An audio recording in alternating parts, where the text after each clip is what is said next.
युद्धाचा फटका कसा आणि कुठे बसतोय पाहूया त्या संदर्भातल्या टॉप 9 बातम्या। देशामध्ये घरगुती एलपीजी पुरवठ्याला प्राधान्य द्या। प्रोपेन आणि ब्युटेनचा वापर औद्योगिक कामांच्या ऐवजी प्रामुख्याने गॅस उत्पादनासाठीच करा। पेट्रोलियम मंत्रालयाचे निर्देश। मध्य पूर्व आशियामध्ये स्थिती तणावपूर्वक आहे। समुद्र आधी व्यापारासाठीचं एक महत्त्वाचं माध्यम होतं। समुद्र आता राजनीतिक दबावाचं केंद्र झालंय। आखातामधील देशांतील परिस्थितीसंदर्भात आता अनुमान बांधणं कठीण। संरक्षण मंत्री राजनाथ सिंह यांचं विधान।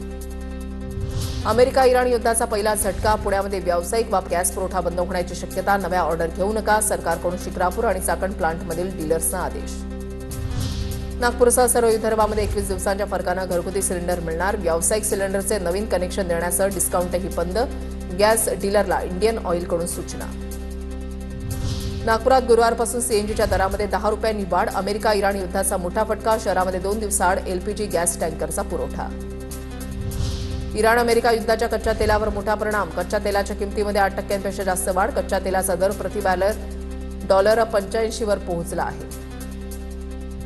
अमेरिका इराण युद्धाचा केळी पिकाला 700 कोटींचा फटका। युद्धामुळे केळीचे 1500 ते 1700 कंटेनर अडकले। निर्यातदारांचे हजारो कोटींचं नुकसान होण्याची भीती। व्यापारी चिंतेत। नाशिकमध्ये मागील वर्षीच्या अतिवृष्टीमुळे द्राक्षबागाला फटका बसलाय। वातावरणातील बदलांमुळे 17% द्राक्षबागेला फळधारणा नाही। गेल्या वर्षीच्या तुलनेमध्ये द्राक्षांची 23,000 मेट्रिक टन निर्यात घटली आहे। द्राक्षांची निर्यात घटल्यानं 700 कोटींच्या परकीय चलनाचं यंदा नुकसान झालंय।